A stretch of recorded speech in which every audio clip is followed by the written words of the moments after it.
Hello everybody, this is Ian and welcome to another episode in the Elite Dangerous Flight School. Today I'm going to be talking about fuel scooping. Something that I've seen a lot of people get confused with, and they end up crashing into stars, burning up, maybe even not being able to scoop. So I'm going to explain how it all works in this video, give you some tips and tricks on how to avoid actually burning up and getting caught in the star. And if you do get caught in the star, worst case scenario, I'll show you how you can escape, what the best method is. So I've got a stock sidewinder here, and the first thing we're going to do is fit the fuel scoop, which is an optional internal.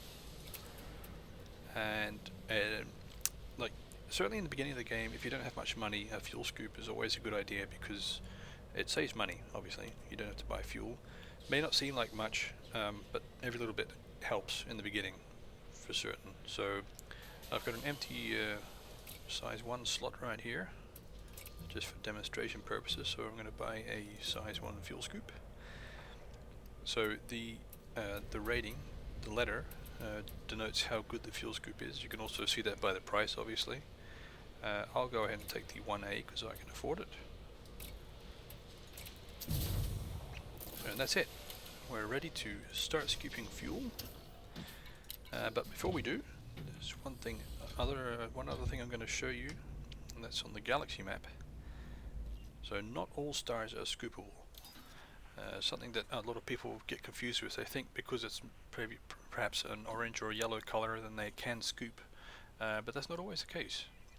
So what you can do on the galaxy map is go to this tab here and show by color, set that to star class, and the first 7 stars are scoopable. So I can turn the rest on. So some of these I certainly won't be able to scoop from. I think this might be one of them right here. So think of KGB foam and you're all good to go. So imagine you're plotting routes. You can set the filter like this and apply the filter to the route, and you'll only get a route plotted that has scoopable stars. So the system I'm at currently has a scoopable star, so that's where we're going to go. We might make one jump just to spend a bit of fuel and then come back, but we'll see what happens. So we'll take off. Check my navigation here. Let's go over here. I might pick a different system actually because that's not using much fuel. Detach confirmed. Watch for oncoming traffic when passing through the airlock.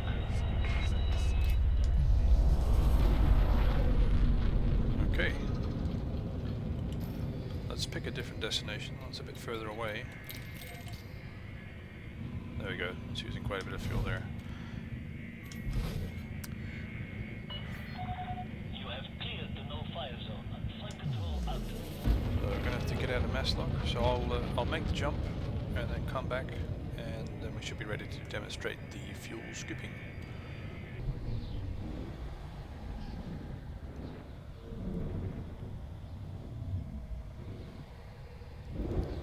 Okay, we're about to drop into the star.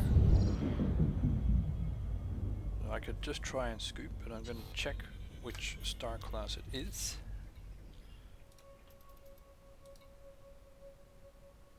It's a K class, so we can scoop from this one. Now all you have to do is fly towards the star. Don't fly directly towards it or at it. But I'm not sure you can see it on the video. There's an orange tinge around the outside of the star. If you stay just on the outer edge of that, like I am doing right now, the fuel scoop will engage. You can see your heat there. It's 67%. It's climbing slowly, so that should be okay. 70%. We're almost full. And then you just turn away. Now, you'll notice I wasn't actually moving forward at all. I found a nice spot to scoop, so I just throttled back to 0 and let the fuel do its thing. The fuel scoop do its thing. So you don't actually have to be in forward motion to scoop fuel. A lot of people have that misconception. I know I certainly did in the beginning. I thought I had to fly circles around the around the star to scoop, but that's not true. Okay, so that's pretty much it for that method. and I'll show you what happens now if you get too close. So the scoop engages. And that's what happens. Where you stop too close, it says. So pay attention to the heat there. We're now in normal flight. The heat is going down below 100%, but as you may have noticed, when you start to charge your FSD, your ship also heats up. So this is a pretty dangerous situation to be in. There are two ways to escape. You can either pick a new system and jump towards it straight away, which I wouldn't recommend because the FSD takes longer to charge and therefore generates more heat. Or you can simply jump into Super Cruise from here, at which point you'll be given an escape vector, and FSD will charge and you should be good to go. So you can see my ship heats 59% right now. I'm going to engage, check my compass for the escape vector, and watch the heat build. So it didn't get too high there, where it seemed to be okay. Now don't worry if your ship gets like really far above 100%. You can actually take quite a bit of heat before things start to get serious. So once the fuel scoop is disengaged, then you know that you're out of the danger zone and the heat will start to decrease. And that's the best way to escape. What you could also do is use heat sinks in this situation to keep your ship cool. You could even choose to shut down modules that aren't needed, like your shield generator, cargo hatch, anything that you can shut down that's not essential. That will also help with the heat management. But as you can see, I've still got 100% hull, and I managed to escape. Some of my modules are, actually all of my modules are a bit damaged, but it's not serious. Like, you're definitely going to survive this this encounter with the star. Okay, there is one more thing I wanted to show you. As you can see, I fly with orbit lines off, so I'm just going to head towards the star again. There it is. So I'm going to turn those on now, because they can actually assist you when scooping. Right. And there's one other option that you should turn on. I think it's under graphics.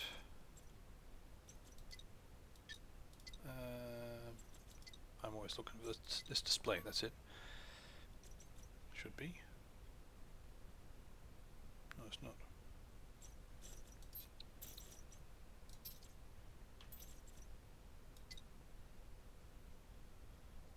There it is. Show mouse widget. Turn that one on. You'll get a little dot on the screen, as you can see. Okay, so I'm going to get close to the star now,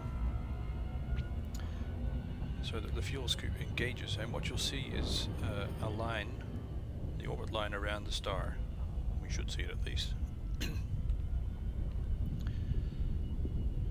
So as long as you keep that mouse widget outside that line, I'm not seeing the actual orbit line, there it is. So if I keep my widget like that, I'm in no danger of getting dropped at the star. The heat may rise to unacceptable levels, but at least you're not getting dropped out of Super Cruise. As long as I keep that widget out of there, as soon as I go into the widget, bad things are going to happen. Just another tip for new players getting caught up in a star, or at least to avoid it. Okay, so that's the end of the lesson here. If you have any questions, please leave them in the comments below and I'll try and help you out. Thank you very much for watching, and also feel free to check out my weekly stream on Fridays. There's a link in the description to that as well, where I can help you in a more interactive way if you have any questions and actually show you how to do things in game. So yeah, take care, thanks for watching, and I hope to see you back for the next video.